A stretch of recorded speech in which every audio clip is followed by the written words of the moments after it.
Me preguntaron, me pidieron que hable un poquito sobre los sacrificios y lo que representan. Hay una idea que dicen que el sacrificio de Pascua es una representación del Salvador que viene. Aquí se refieren a un Mesías, Dios encarnado, que tenía que morir por los pecados del mundo. Esa es una idea que se repite, que no tiene fundamento bíblico, pero la gente la pasa repitiendo. Cuando la misma Biblia hebrea te dice en Deuteronomio 24:16 que nadie puede morir por los pecados de otro. Pero igual lo repiten, sí, que esto es una sombra de lo que venía, que no tiene fundamento bíblico tal dicho, pero lo repiten. Quieren que hable un poquito de eso. También me dicen que cuándo fue que Dios rechazó los sacrificios, las ofrendas del templo. ¿Cuándo fue que Dios lo hizo y por qué? Y tiene valor histórico y una razón válida para que sepan. Pero si uno lee Ezequiel, que están hablando ya de la era mesiánica, comenzando en capítulo 40, 48, te habla que el servicio del templo total regreso, eso es después de la guerra de Gog de Magog. Así que capítulo 45 y 46, por ejemplo, te habla del príncipe. Este es el Mesías, el rabino del mundo, no Dios encarnado. Él y sus hijos, porque él va a tener hijos, van a hacer ofrendas de pecado y toda clase de ofrendas. Porque los mandamientos del Eterno son por siempre y para siempre. Son buenos. Hay un dicho de los Salmos que dice, porque sus mandamientos son fe. Y el justo, como dice Habacuc, vive por su fe. El Eterno lo ordenó, sus mandamientos son para siempre, continuidad. Es el corazón de Dios. Pero bien, pero vamos a hablar de por qué Dios, el Eterno, Dios de Israel, rechazó los sacrificios a tal tiempo. Vamos a hablar de eso porque tiene una razón bíblica histórica. Entonces, ¿para qué eran los sacrificios? Esa es la pregunta. O tal vez estamos mal usando palabras. Creo que es una buena pregunta.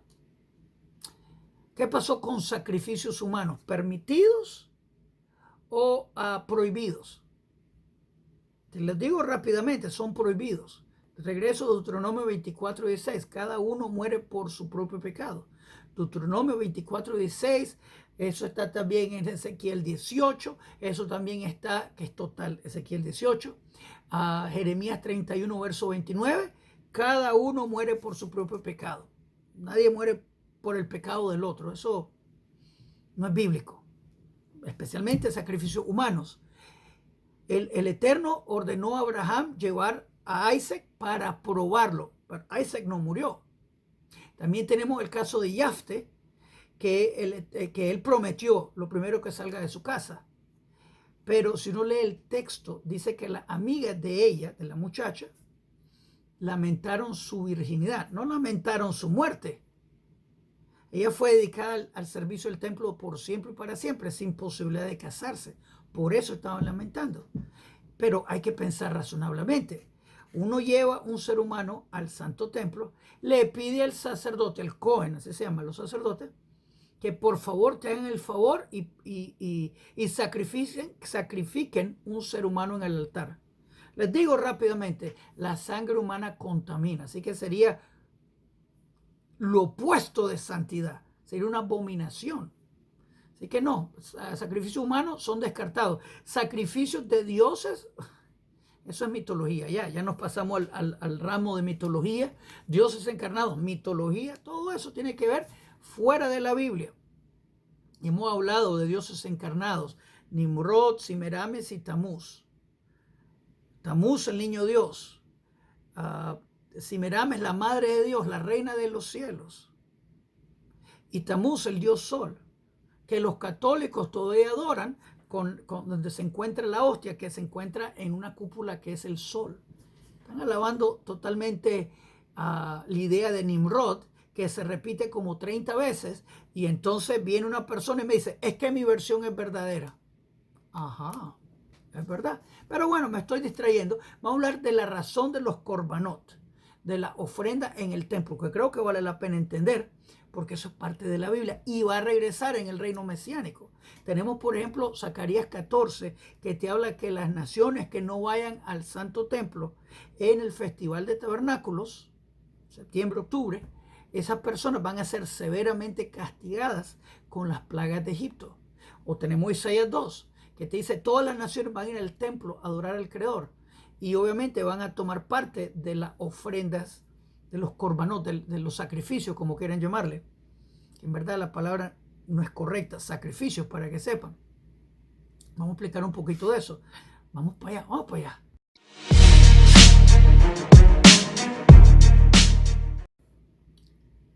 Shalom Aleichem, Yohanan para Punto Breslev. Así que las preguntas son bastante fantásticas, pero a veces son malentendidas y a veces son mal formuladas. Formular una pregunta no es malo. Hay que estar buscando lo que la Biblia dice, sí. Tener un dicho que se repite muchas veces, como lo dijo un soldado de Hitler, la gente se lo cree. Cuando me dicen, es que una sombra de las cosas que venían, eso no lo dice la Biblia hebrea. Eso es un invento que se repite, sacrificios humanos. La Biblia lo prohíbe, la gente me lo repite. Sigue siendo mentira. Una mentira que repetí muchas veces, la gente se lo cree, pero sigue siendo mentira. Bien, la palabra corbán, plural corbanot, se traduce como sacrificio hoy en día, pero no es correcto. Corbán viene de la raíz en hebreo, acercarse. Corbán, con la letra nun al final, significa repetitivamente, que básicamente significa cuando yo peco, me alejo.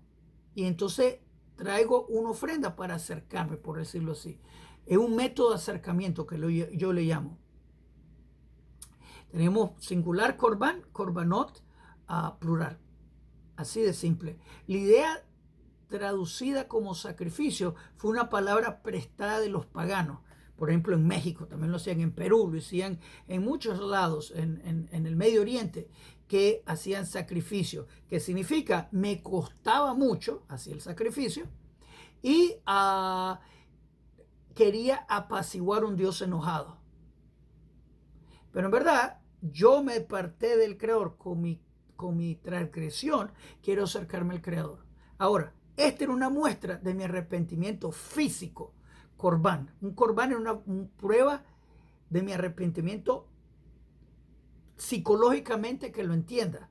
Pero en verdad, si uno ve en el Tanaj, de nuevo, regresando al Viejo Testamento, al Antiguo Testamento, vemos el rey Menashe, el rey más malvado en la historia en Israel. Él cortó al profeta Isaías la mitad, que era su tío abuelo, algo así, tío bisabuelo. Y él, en un calabozo en Babilonia, sin necesidad de sacrificio, Dios lo perdonó. Tenemos el caso de Nínive, una ciudad bastante con mucha maldad. De ahí venía Nimrod, era la alabanza del dios pez. Por eso fue importante que Jonás saliera de un pez. La gente escuchó de este profeta que salió de un pez. Por eso el Papa usa ese gorro de cabeza de pescado. Y de ahí viene la idea. Nimrod tiene toda esa religión. Pero bien, ellos en el tiempo de Jonás hicieron arrepentimiento. Dios los perdonó. Tú no escuchás que alguna persona en Nínive, por lo menos representantes, fueran a Jerusalén a llevar sacrificio. No pasa. Dios los perdonó. ¿Cómo Dios perdonó a Daniel en Babilonia? ¿Cómo Dios perdonó a Mordecai? ¿Cómo Dios perdonó cuando no había templo? Porque mucha gente me dice, ¿y cómo Dios perdona los pecados hoy en día? Como lo hizo con Menashe. Y Menashe fue peor porque él hizo muchas transgresiones bastante graves. Él pidió perdón a Dios y Dios le escuchó. La idea de corbanot, de ofrenda, es llevarla, que la llevamos al templo, era demostrar una representación física de nuestro arrepentimiento. Porque el justo vive por su fe y sus mandamientos son fe. Dios lo ordenó, si es posible, lo llevamos. En la era mesiánica van a regresar, porque la mayoría de corbanot que tratan de pecado tienen que ver con pecados que uno comete por error. Yo pensaba que no era sábado e hice una transgresión XY. Me puse a cocinar en el sábado. Es una transgresión. Se me olvidó, pero igual una transgresión. Para que sepan, sanar en Shabbat, salvar la vida de una persona, no es pecado. El pecado fue, históricamente, de un individuo que diga que se puso a sanar, le dijo a la gente que recojan su cama. Ese era el pecado, eso era prohibido. Pero sanar es permitido, porque por sus mandamientos nosotros vivimos. Esa es la orden de Torah. No morimos por sus mandamientos. Así que bueno, esa es otra religión total. Ok, así que uno llevaba korbanot, ofrendas al templo para demostrar su arrepentimiento físicamente. Y se lo llevaban a los kohanim, a los sacerdotes que le llamamos. Habían varios diferentes ofrendas de korbanot. Habían de animales, obviamente. Habían cabras, habían vacas, toros, había varios animales. También había granos y también había dinero. Así que habían varias diferentes ofrendas, no solo un tipo de ofrenda. Habían ofrendas que eran totalmente quemadas y habían ofrendas que eran, estoy buscando, tenía una lista aquí, y teníamos ofrendas que eran totalmente quemadas y habían ofrendas que la persona que lo llevaba lo comía. Por ejemplo, Pesaj, la Pascua, es una celebración de agradecimiento. Nada que ver con perdón de pecados. La persona que se inventó que era para perdón de pecados, se lo inventó. Pascua, Pesaj, es una celebración de agradecimiento, no de perdón de pecados. Para perdón de pecados es Yom Kippur, que queda como en septiembre, octubre. Nada que ver con Pesaj, que es en abril y mayo, en absoluto. Así que, obviamente también las ofrendas se llevaban al templo o el tabernáculo. Fuera del templo, el tabernáculo es prohibido. Obviamente voy a repetir, uno tenía que llevar ciertos animales domésticos. Como dije, tenemos cabras, tenemos ovejas, tenemos vacas, teníamos palomitas. No se podía ofrender animales salvajes, digamos una jirafa que es kosher no se podía ofrecer. También un venado no se podía ofrecer, por ejemplo. Animales mixtos, como hay un animal mixto entre venado y cabra, ese tampoco se puede ofrecer, se llama koi. Y se va sin olvidarse, sacrificios humanos, eso los paganos lo hacían. Dios prohíbe sacrificios humanos. Como dije ya, eso se encuentra en Deuteronomio 24:16, Ezequiel 18, Jeremías 31, verso 29, que está prohibido hacer sacrificios humanos. Cada uno muere por su pecado. Que un Dios muere por tus pecados, otra locura más grande. No tiene elemento bíblico en absoluto. Y como dije, Korban Pesaj no es la sombra de lo que venía, que ese es un invento dicho, que si tú lo repites muchas veces, la gente se lo cree, pero no tiene fundamento bíblico. No es mi doctrina, es lo que la Biblia dice. Hay gente que se va por doctrina y se va por teología. Es que me siento bonito. ¿Qué importa lo que tú sientes? Es lo que la Biblia dice. Así que teníamos tipos de korbanot, tipos de ofrendas quemadas, sevajim, y shelamim, que tiene que ver con sevach shelamim, perdón, que tiene que ver con ofrendas de paz, una celebración bien grande, todo el mundo alegre.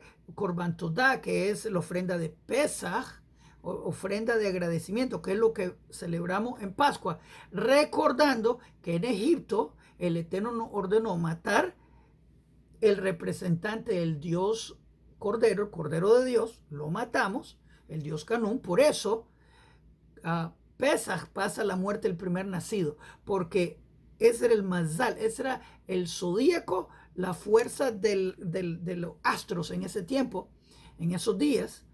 Ese era el mes, por decirlo así, del Dios Cordero, Dios Canún.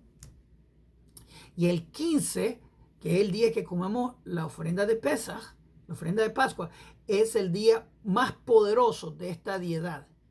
de este demonio, y entonces Dios, y como dice Éxodo 12, esta era la guerra contra los dioses de Egipto. Cada plaga, un dios de Egipto. El último, el dios Canún, el dios cordero. Lo matamos, pintamos nuestras puertas con la sangre del cordero, el cordero de Dios, que está súper bien descrito en la Biblia cristiana. Juan 1:1, el comienzo fue la palabra era Dios, la palabra estaba con Dios. Miren el cordero de Dios, Dios Canún. Tenemos la ofrenda de culpa, metimos la pata, etc. Teníamos obviamente, como digo, ofrendas de comida y también de bebida. También teníamos ofrendas de granos. Y obviamente teníamos el pará adumá, que tiene que ver con, que es la vaca roja, que tiene que ver con pureza ritual. Tocamos muertos, tal vez tuvimos la presencia de un muerto, entonces se necesitaba y se va a necesitar el pará adumá, la vaca roja. Obviamente el procedimiento del templo era fantástico, que va a continuar y va a regresar en la era mesiánica. Y lo único que pueden servir son la gente de Levi, que son ya sea de Kohanim, que existen hoy en día, y levitas, que existen hoy en día. Yo he escuchado de gente que inventó que los levitas y los sacerdotes ya dejaron de existir. Yo tengo varios amigos que existen y son levitas y kohanim, sacerdotes. Así que bueno, que tal vez no conoce uno no significa que no existen. Así que, ¿qué es lo que significa todo esto? Dios demanda obediencia. ¿Por qué Dios rechazó los sacrificios en tiempo antiguo? Porque la gente estaba haciendo trampa, la gente calculaba. Voy a hacer $1,000 siendo tramposo. Pero me cuesta este pecado.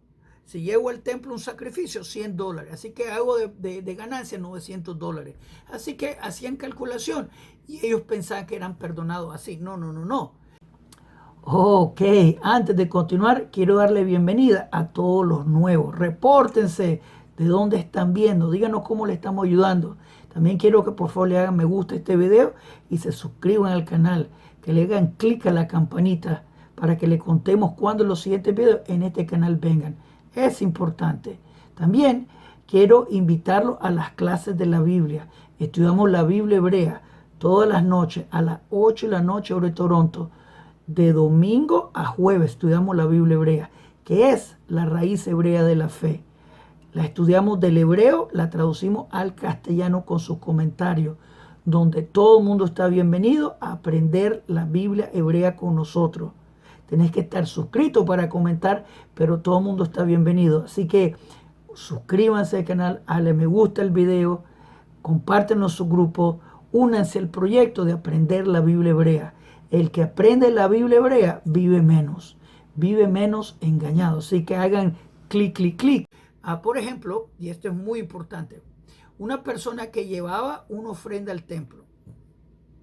Bien, con la ayuda del Creador estaba arrepentido. Eso es para comenzar. Si no estaba arrepentido, llevó la ofrenda, llevó el animal, lo mataron al animal, pero ese elemento se llama pasul, que significa inválido. Así que la persona piensa que hizo lo más fantástico, pero por tener pensamientos erróneos, la ofrenda, aunque sea la más cara del mundo, la más bonita del mundo, lo más increíble, y puede haber engañado a todo el mundo, menos a Dios. Así que eventualmente lo dice Jeremías, por ejemplo, que la gente estaba haciendo ese tipo de trampa. Y Dios dijo, no, yo quiero obediencia. Y esa fue la razón que Dios lo paró. Pero también me pongo a pensar que esto fue un tipo de gracia para nosotros. Hoy en día, usando términos populares, Dios bajó los manguitos abajo para poder hacer arrepentimiento y poder acercarnos al Creador. Así que Dios te está haciendo fácil la vida, pero en la era mesiánica todo va a regresar. Dios no nos quita el libre albedrío, así que la gente puede hacer tonterías en la era mesiánica. Sí. Dios, el eterno Dios de Israel, mandó el falso profeta primero, el falso Mesías. Es Deuteronomio 13, que te habla que este falso profeta va a hacer maravillas, va a hacer proezas. Y eso es para probar tu fe. Este falso profeta te va a decir, sigamos un camino que nuestros padres desconocen. Eso fue lo que pasó. Nosotros tenemos fe en el uno. Este falso profeta dijo, Padre, Hijo y Espíritu Santo. Ese falso profeta también se encuentra en a Daniel 7, donde te habla que Él viene a cambiar los tiempos y las leyes.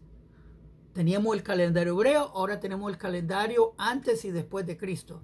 Las leyes, la ley de Cristo en vez de la Torah de Hashem. Y obviamente se presenta en Zacarías 13, versos 3 a 6. Y se encuentra este falso profeta. La descripción es que tiene hoyitos en las manos. Así que bueno, y eso es para darte libre albedrío, porque Dios te quiere mucho. Y obviamente la idea de sacrificio humano no aplica en la Biblia hebrea. Ese es paganismo, eso los paganos hacían. Así que bueno, hay varias ofrendas que el Eterno desea para que nos acerquemos a Él. ¿Se acuerdan? La palabra corbán no significa sacrificio. Fue una palabra prestada de los paganos para que ustedes entiendan. Pero la palabra corbán significa método de acercarse de regreso a Dios. La persona peca y quiere regresar a Dios y demuestra físicamente su arrepentimiento haciendo lo que Dios dijo. Pero en estos tiempos Dios bajó los manguitos abajo, un poquito más abajo, hacerte la vida más fácil. Él quiere tu corazón, Él quiere una relación personal contigo, ya sea judío o no judío, ya sea chinito, morenito o blanquito, ya sea gordito o flaquito, ya sea lo que tú eres, donde tú vengas. Él quiere una relación personal contigo, sin paganismo. Para ser salvo tú tenés que tener fe en el uno. Es el primer mandamiento. Yo soy Hashem tu Dios. Segundo mandamiento, no vas a tener otros dioses frente de mí. Y en la era mesiánica vamos a reconocerlo bien. Zacarías 14, verso 9. En aquel día el Eterno va a ser uno y su nombre uno, porque Dios no cambia. Y como dije, esto va a regresar en la era mesiánica. Léanse Ezequiel 45 y 46, donde el príncipe, que es el Mesías, lleva ofrendas de pecado y de toda clase al templo. Porque sus mandamientos son fe, son para siempre y por siempre. La Torah de Hashem es perfecta. Purifica el corazón, no enderece su camino. Esa es la verdad.